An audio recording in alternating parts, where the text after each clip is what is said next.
Hey everyone, welcome back to Unlearn with Bianca. If you are tuning in for the first time, then welcome. On this podcast, we explore everything self-healing, health, personal growth, mind-body connection, relationships, and more. Today on the podcast, I'm very lucky to have my friend, Sarah Robb. She is a grief and mindset coach, and we will be having conversations around mindset and resilience. Sarah has an amazing story, and I'm really looking forward to you guys hearing about it. So, welcome, Sarah. Thank you so much for having me on. It's so exciting to be on here, and I'm so proud of you and launching this amazing podcast. Thank you. It's been a long time coming. Actually, it was funny. We were actually meant to record last week, and as we were going to record, I rang Sarah and I was like, I really need to get a new laptop. Like, I need to upgrade my technology. I'm not the most technologically savvy person. And I was like, what are we working with these days? Like, what MacBooks are we doing? And then you went home and your MacBook decided not to turn on. Literally died. It was like you cursed the laptop, but it's great because we've both got new laptops now. Fancy girls. Yeah. So a bit of a backstory how me and Sarah got to know each other and the work we do before we get into it. So Sarah and I met back in 2021. She actually approached me, I think it was on Instagram, because she was about to do a NLP training. And that is neuro linguistic programming for anyone who hasn't heard of it before. It's something that I'm also trained in. So we caught up for coffee. I explained to her how NLP works and how it's really life-changing and all of the studies I had done. And as we got chatting, I realized that Sarah would be a very pivotal person in the months and years to come, understanding that Sarah had had her own journey with grief. And this was when my mum was sick. So there was a lot of alignment in our conversation from the get-go. And from there, we have just been friends. We've been motivating each other in business. And honestly, I don't think I tell you this enough, Sarah, but you have been so pivotal. I did mention this on my grief podcast last week, but there have been a few people that have just come into my life with perfect timing. And Sarah is 100% one of them. I don't think I'd be able to get through like half of how I've managed to get through without people being able to show me what's possible. Oh, thank you so much. It feels like when we met, it was definitely that the universe was providing and putting us in the right place at the right time. And I think whilst we've been through the struggles, we've been through the highs and the lows, and I think we really get each other because it's different in life not having your mum around. And it's a real healing journey that we're both on, starting to, go Yeah, through that together. absolutely. And moving through, the challenges and being able to uncover new layers of ourselves and put our energy into business. So, would you like to, from this point, explain a little bit about what you do, being a coach, a grief coach, and a mindset coach, what you're all about? Yeah, of course. So I started on my journey pretty much as soon as we had met back in 2021. And for anyone who's listening to this podcast, I'll tell you a little bit of a short version of my story. But when I was 20 years old, my father, he fell off a balcony and he died. And what made my dad's death so complex is that my father was an alcoholic. For a long time in my childhood, I had kind of suppressed that and I was really embarrassed and I didn't want my friends to come home and, see my alcoholic father. So the complexities of dad's death brought a lot of anger, a lot of resentment, and that took me on one journey. And that's really where my personal development journey started, was starting to heal that wound from dad. And just 6 years after dad had died, I was on my big OE, and I had received a phone call from my brother. And he had rung to tell me that my mum had had a brain aneurysm and that I needed to get back to New Zealand because she was in ICU. Fast forward 10 days of mum in ICU, and they had told us that mum had less than 10% brain functioning left, and that she wasn't going to survive. So it has been a big journey as a 26-year-old with two dead parents and, starting to reflect on my life. And now what I've done through NLP and starting my business and my own healing journey is helping other people on their healing journeys. And it's not just with grief, it's with the mindset, overthinking, anxiety, and things like that. But the reason I got into what I do really does stem from my own healing and my own grief. Yeah, you've honestly walked through the fire and come out the other side. So thank you so much for sharing. It is hard to comprehend the level of internal, I guess, changes you've had to go through and to get to the point where you're at now, where you're coaching, where you're speaking, where you're empowering. So thinking about your journey, I mean, it was 2021 when you approached me about NLP. What was the point where you really knew, like, I need to do something different and I need to look for ways to influence my life? There was actually a real pivotal part on my journey, and I was going to counseling and starting to unpack the trauma. And there was this one day I was sitting with the counselor, and I asked her, "Have you ever lost somebody you love?" And she said, "No, I'm sorry, I haven't." And it wasn't anything to do with her, but it was when I walked out of that counseling room that day, I thought to myself, I need to be that person for other people. Mm, And I have to learn how to navigate my own grief, my own hurt, and my own pain, because we need more people who have been through the fire to show people how to navigate that journey. And that was kind of the time and that light bulb moment for me where I was like, I can be that person for other people. mm. I honestly feel like there's nothing more powerful than someone that has gone through something and it is teaching from that place. Not that you get the choice to do that. We can talk all positive thinking and all the rest of it, which to an extent I do believe in. But it is different if you are climbing from rock bottom with minimal resources, right? 100%. And I think that with my clients now is one of the things they say that they like about me is that I'm really organic and authentic. And I often share about my journey, and that builds a lot of connection. And I Mm, think the work we do is we share our vulnerabilities. mm, And a lot of the traditional models, with their code of ethics and things like that, they kind of have that wall there.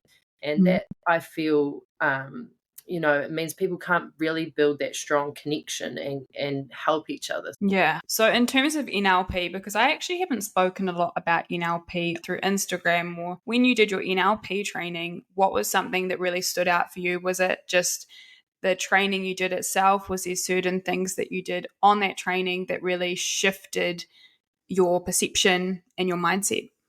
100%. It was a transformational training for me, and it was the catalyst for where I am right now. It kind of cracked me right open, and it was the thing that really changed the direction of my life.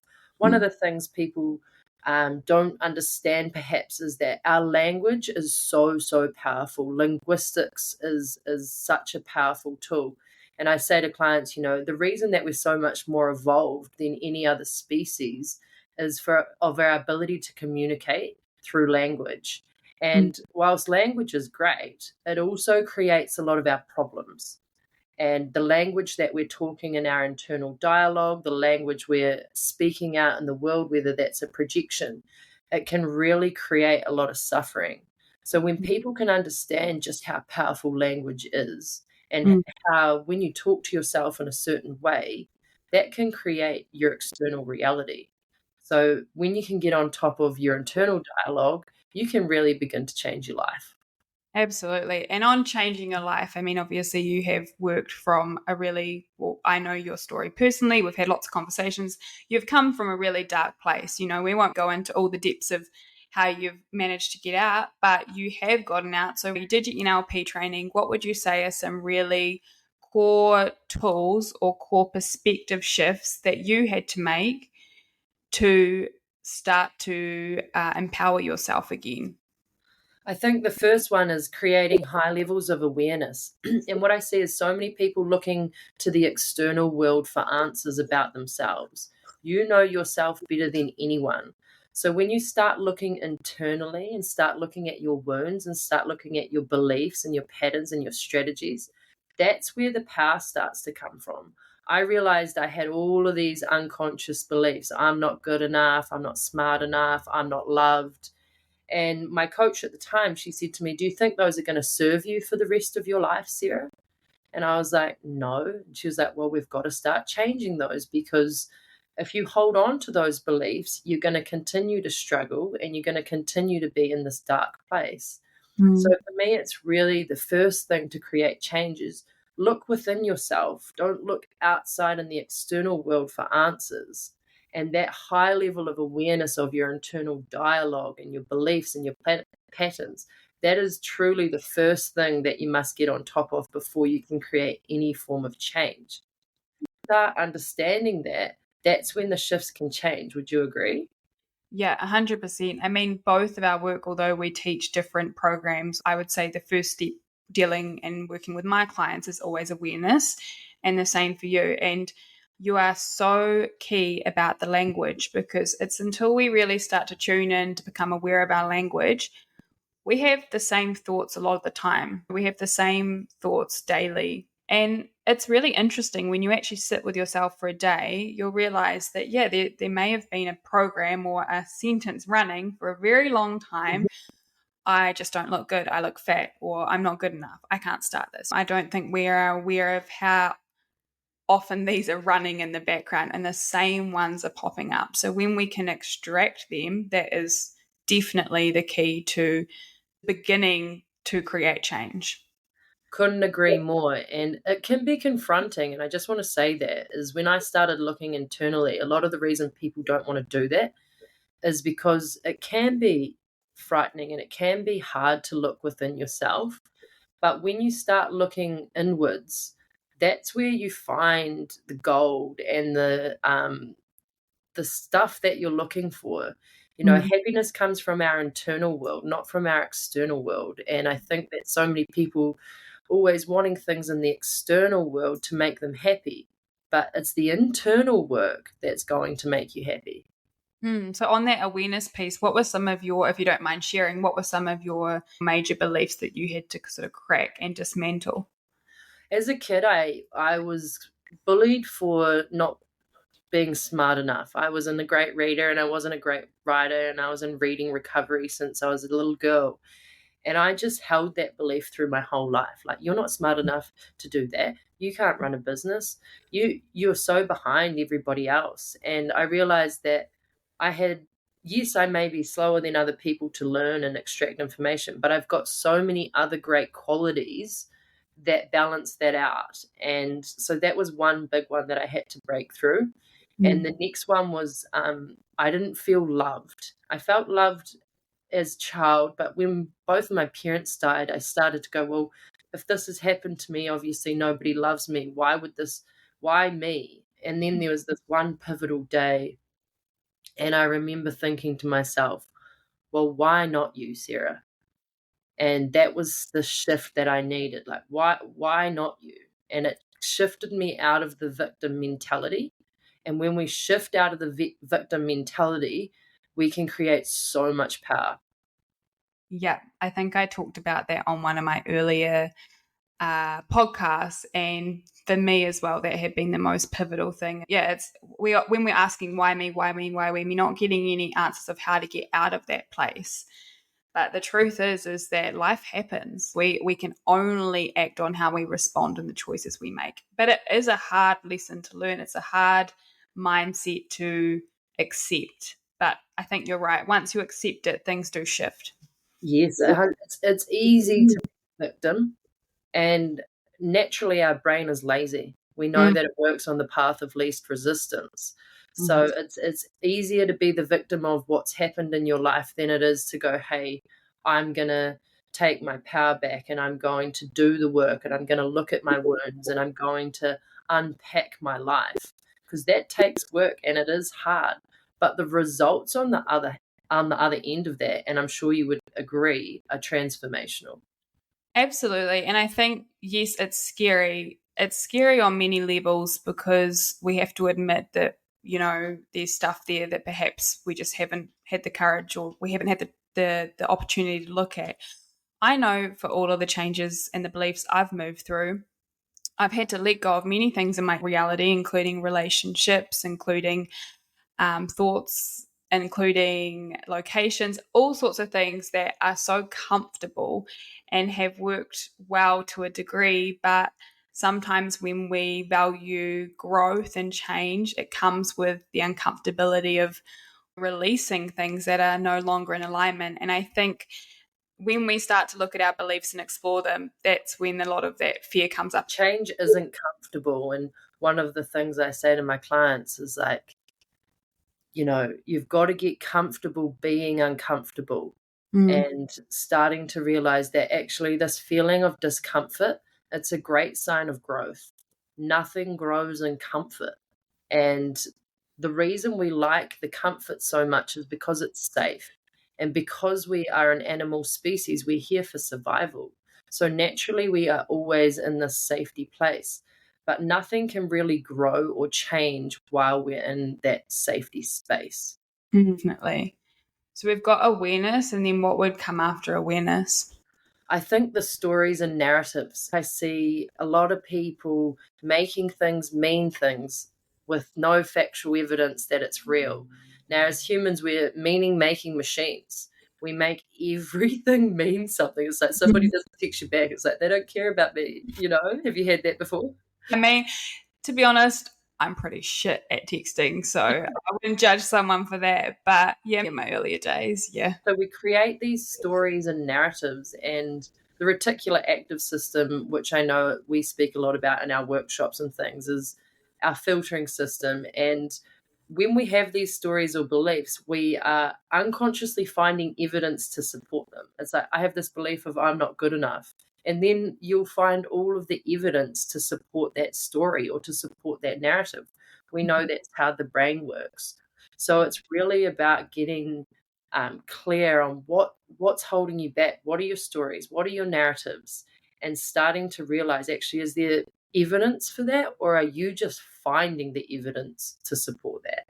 Yeah, our beliefs drive the stories we create, then our filtering system backs that up. The stories are powerful, and often something I say to my clients is that at the time we go through an experience, we might not have the mental or physical resources to see it in another way. It's normal to go into a trauma response or a stress response after something major is happening. However, we always have this option further down the track to look back over our timeline, to look back over our past and be able to change the relationship we have with that story or change the meaning of that story.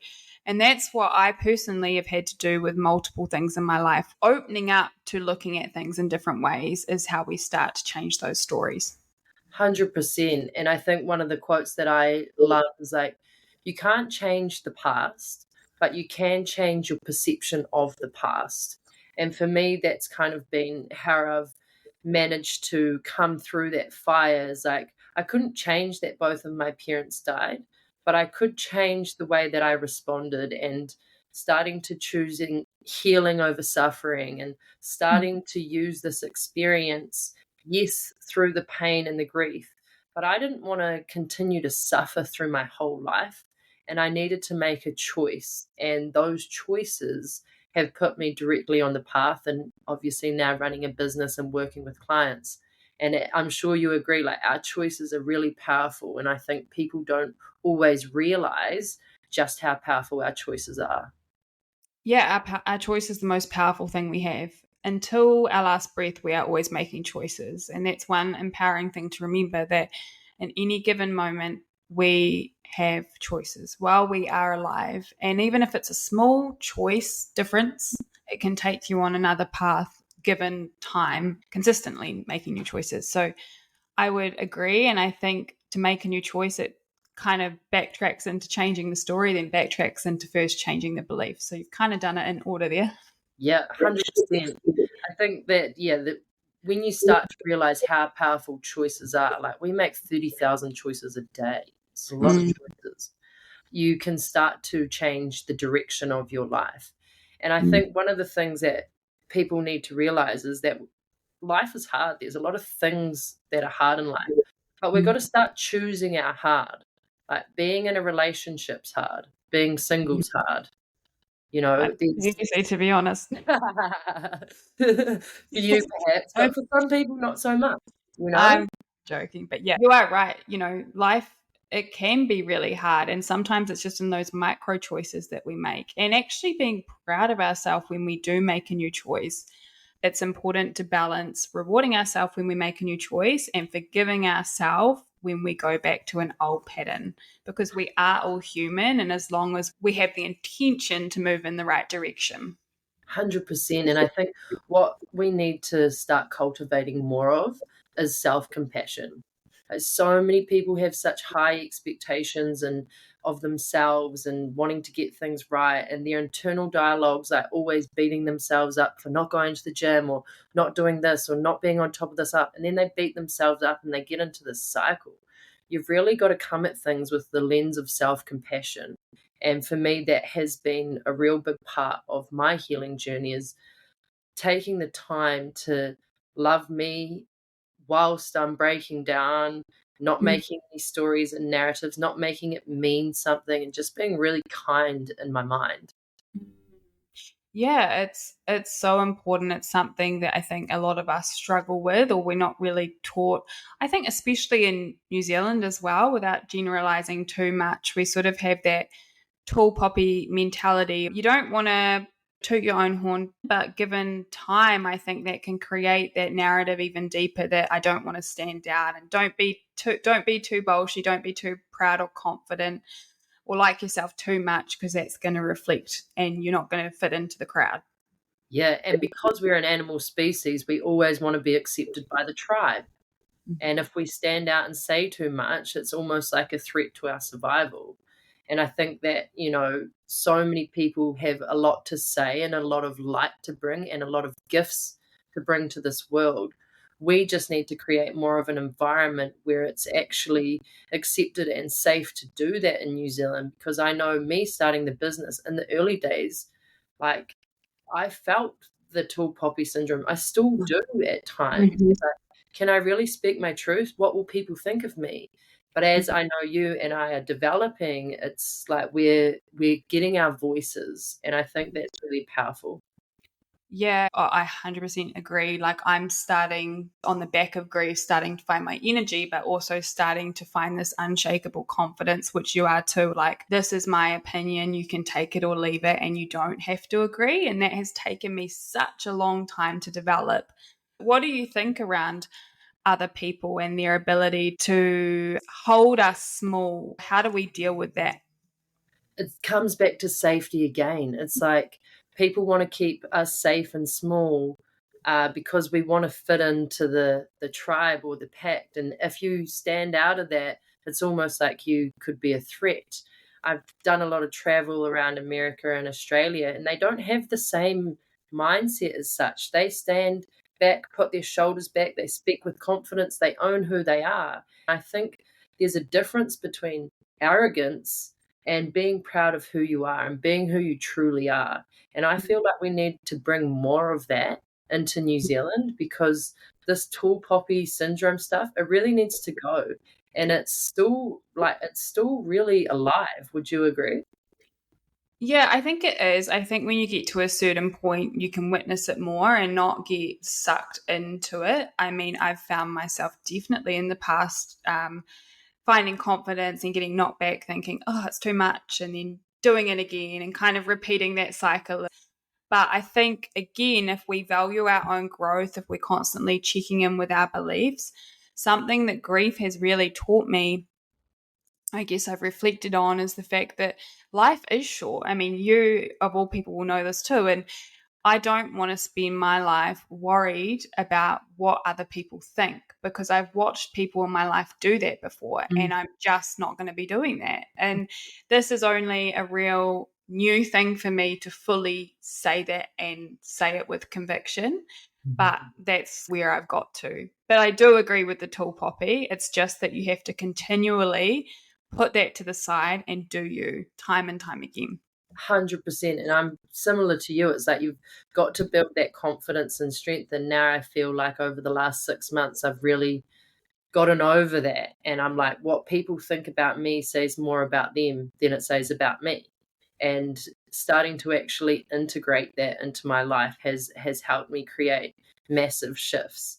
And I think that it's really cool that we're both finding our voices and finding that place in us where we can speak up, because I feel like we've got so much to share. And both, going on this grief journey, the reality is that nobody is exempt from grieving. It doesn't discriminate, and it probably will happen in your life. And I think that the more we speak up about it, the more we can actually help people and help them through the fire or on their journey as well. Yeah, definitely. I fully agree.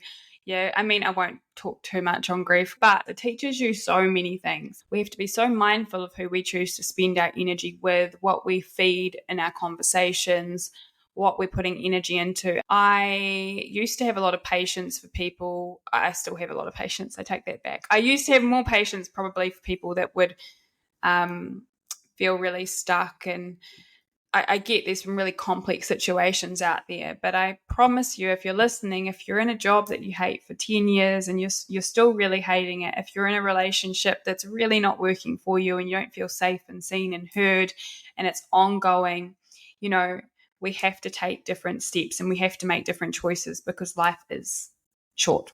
It is short, and it's every day's a gift. It's important to know that it's not a given, and it's about appreciating the little things and practicing gratitude and knowing that, as you said, we have choices, and I know it's scary to make different choices, and I feel like that's where a lot of people get stuck, is the fear, because fear is a real thing for a lot of people. Yeah. So, it's about making those choices and knowing that you can change the direction of your life, and people are here to support you. You don't have to do it alone. And I feel like so many people think they have to go on this healing journey alone. Like, I know for me, I definitely didn't do it alone, and I don't think you did either. We can't do this journey by ourselves. I think the power of community, the power of support is very underrated in healing and in shifting habits so that others can keep you accountable. 100%. So, is there any other perspective shift or tool that you or perhaps a client see as really life changing? It's definitely what you were speaking a little bit about before around energy. Like, everything is energy. And I think a lot of people find themselves in stuck positions or unhappy because they've got more things that are draining their energy in their life than are giving them energy. And for me, like, I know it sounds selfish, but if I look after me wholeheartedly, number one, then I can be a really good coach and I can really help change people's lives. As soon as I stop looking after me and my energy's starting to get real drained, I'm no good for my clients. I'm no good in my relationship. Like, I'm just not the best version of who I am. And it's really important to take a look at, like, what gives you energy and what drains your energy, and really getting clear on those things and starting to take action on the things that give you energy, because the reality is everything is energy, and if you're not aware of your energy, you'll find yourself depleted of it. Absolutely. And that's where I start working with clients, because a lot of the, I'd say, health issues that I see and my own ones from the past, I believe that it is on that level as well. It's on the energetic level of the system is depleted. And I personally, again, my opinion, think that a lot of energy is given to it's people, again, that we're responding to, and situations we're responding to without consulting ourselves first. We're doing it out of habit. So I think, like you said, a really simple idea that I do quite frequently, because I always like to reassess things, is on one side of the paper, energy giving, energy draining, or yes and no. And again, just coming back to every element in my life, including like whatever exercise I'm doing at that time and who I'm spending my time with and everything, just so I can have a bit of a shuffle and see what's working for me, especially when I'm feeling depleted. And as we do give for our job, we do have to be really careful. Like anyone in giving roles, you could actually include any human being, but at certain times we have to be more mindful, I would say. 100%. I think also a lot of people think the external when we think energy depleting, like, yeah, we've said like the spending time with negative people, but there's a lot of internal stuff that also drains our energy, like overthinking, Mhm. negative thought loops, like expectations on yourself, always needing to have it perfect, perfectionism. All of those internal traits, they Mm. can also be really energy depleting. And Yeah. I want people to know, like, just because you feel like you've done that forever, or you've always been a perfectionist, or you've always been anxious, or you've always been an overthinker, you can change that.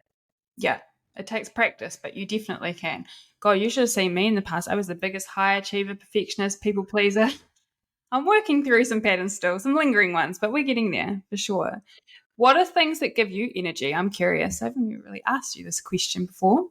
A lot of things that give me energy, like a lot of people, is being out in nature. Mm. I think that I'm an extrovert, but I gain a lot of energy from also self reflection and being on my own. Hmm. And so, a lot of time to connect with my mum and dad on my own, whether that's talking to them out loud or writing letters or taking time to connect with them, that gives me a lot of energy and it really grounds me.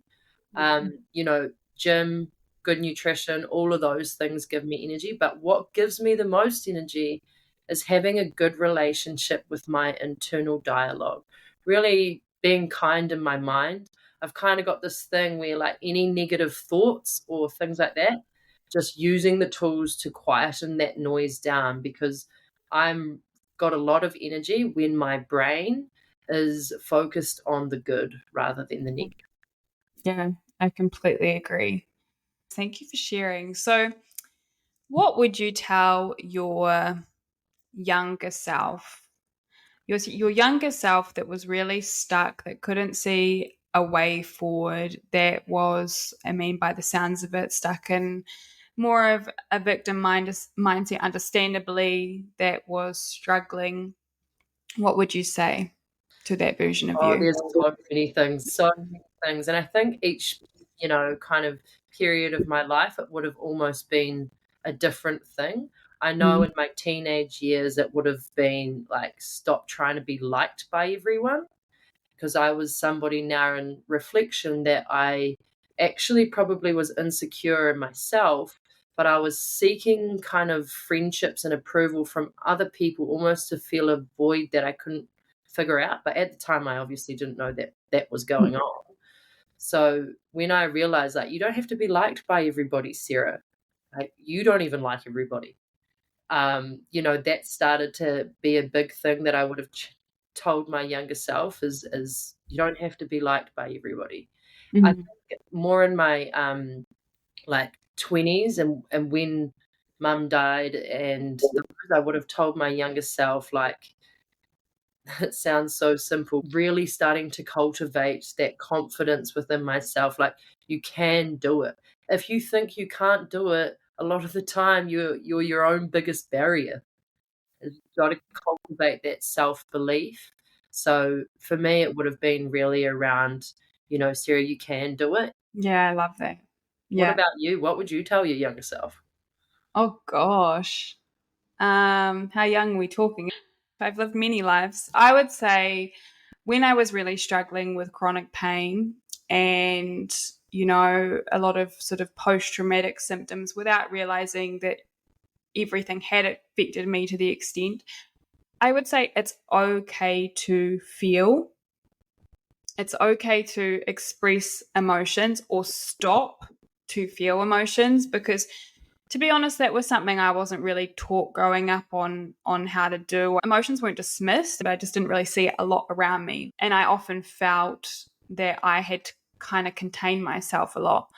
When I was a teenager, I was quite vocal, and I sort of lost myself a little bit, I guess, in my 20s, fitting in and, like you said, trying to follow the rules and I guess maturing. But I think if you have a piece of you that is like that, it's not a bad thing, and hold on to it and own that piece of you that really likes to speak up, to be yourself, and to not agree to what everyone says, because I really value people that have a different opinion than me so I can learn off them. And yeah, I think that's really important. And I would again just say, don't worry what everyone else is doing. I know it's hard to fully believe that sometimes, but I really truly mean it. That is just such a key one, because it takes so much of our mental energy. It throws us off our own path. And everyone has different challenges and different things to navigate in life. And I truly believe we're on our own individual path. And when I bring it back to myself every time and I really try and shut off everyone else's opinions and noise, that's when I feel most at peace. And I didn't have that in my 20s as much, I don't think. I was too wrapped up in how people would perceive me. Couldn't agree more. And I think that a lot of people kind of hopefully can relate to what we're talking about, because I know, talking to some of my friends and things, they also have some of those similar struggles. But it is like important to know that, you know, your internal world, that's where the healing begins, not from what people think of you or the external world or comparison and all of that. When you get caught in that place, it can be really, really hard. And I know, because I've done a lot of comparing myself to other people throughout my life, and it never really made me feel great. Now I think the power comes is when you compare yourself to people who inspire you and use those people to elevate you and to motivate you. So now for me, I still compare myself, but in a more positive way. I look at people and go, if they can do that, I can do that. Yeah. Actually turning that comparison into motivation. Yeah, and I believe if we get triggered by someone, which we're all human, we do from time to time, we've got to really look at them and figure out, what is it that's triggering me about this person? The triggers are like, if you're willing to look at your triggers, there's so much gold that you can unpack. Like, our triggers are where the growth begins. It's like, so actually unpacking that trigger. For what purpose does that trigger me? Oh, is it because I don't feel good enough about myself? And then that kind of gives you the power to actually work on that. Yeah, definitely. If someone is listening and they are really struggling, what would you say to them? The first thing I would say to them is that you're not alone. And I want people to know that struggling and feeling down and, you know, being in that space is a natural and normal part of life. And there is people who can support you on that journey.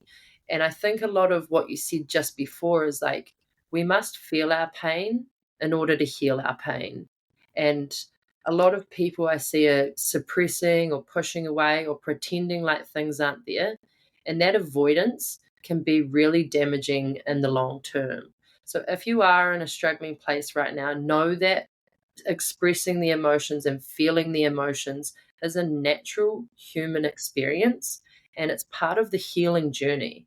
I think, you know, the next thing that I would say is there is support out there. I know Bianca and I both work with people who are in difficult positions or who are feeling like they're in the hole, and we help them apply the tools and strategies so that they can start to make those shifts. I think one thing people need to know is that if you're struggling, it's not about these massive leaps and bounds. It's about the small micro step or action, whether that's getting out in the sun for a 10-minute walk, whether it's calling a friend that you know that's going to have a really good conversation, whether it's starting to practice gratitude, whether whatever it may be. But it doesn't have to be like these huge, big jumps. It's just consistently taking small micro actions, and that's what can really make the difference. Yeah, because we've got to make those small commitments to ourselves to build up our self-esteem. It's always done. I personally have also found it's always done in those tiny, tiny choices, tiny movements that really take you forward. And acknowledge how far you come, even if it's getting out of bed. You know, if you're in a difficult place, as we both know, you sometimes are starting from ground zero, and acknowledge that every day is an achievement if that's where you're at currently. Couldn't agree more. And when I was in the depths of that hole, and I have been in the not being able to get out of bed phases in my life, and I used to have this little book, tiny little book, and every day I would write the simplest things. It would be like have a shower, cook lunch, cook dinner, and walk the dog for 10 minutes. And every day I would look at that and I would achieve those things. And if I hadn't achieved it, I would put it on to the next day. And I consistently did this for about 6 months, especially after mum died when I couldn't get out of bed. And those small micro achievements was like, well, you've done something today, Sarah. And my internal dialogue was like, that's how I got through that real muddy, dark phase, was just really small, one step at a time, one day at a time. And that kind of mindset was actually what pulled me out of that dark place. Yeah, 100%. Thank you so much, Sarah, for sharing. I feel like there's so much wisdom in everything that you have touched on. And again, I just want to say how much of a inspiration you have been for me. I'm sure there are many people listening who also feel the same way, and many clients. And it's been honestly an honor to, like, literally from the start, so you start your business and then just taking steps forward in the right direction. It's been a pleasure to be on here with you today, Bianca, and I think I just wanted to say again, it's been such a privilege connecting and being able to share our stories, being able to push each other in the right direction, and to be able to have that connection. And this podcast is an amazing achievement for you. And I know everybody who listens to this will gain something from these episodes. So where can people find you, and what have you got in terms of offerings at the moment? So the best place to find me is probably Instagram. Spring with Sarah is my Instagram handle, or my website, which is www.springwithsarah.com. At the moment, offerings is quite a big topic. I'm shifting my offerings around. So I work with clients both in a one-to-one breakthrough offering, which is a transformational journey. And that's the journey that I took myself when I was over in Australia, and helping people really break through beliefs using NLP, using a lot of the things, some of what we've touched on today, to help reset the mind and to create a real solid toolbox. I also still work a lot in the grief space, and I've got some exciting things coming out where I'm building a community for grievers, helping support each other, and really creating a younger environment where people have gone through loss and we can connect and we can learn from each other. And that is also a space that I am developing this year. So if anyone is interested in anything I do, please feel free to reach out. I would love to chat. Awesome. Thank you, Sarah. And thank you, everyone, for tuning in. Again, really appreciate you being here. Please follow along for more episodes coming out. I've got a few solo ones lined up. You can always reach out on neuro.spark or email me. My email will be in the show notes. And until next week, until the next episode, I hope you guys have a beautiful week.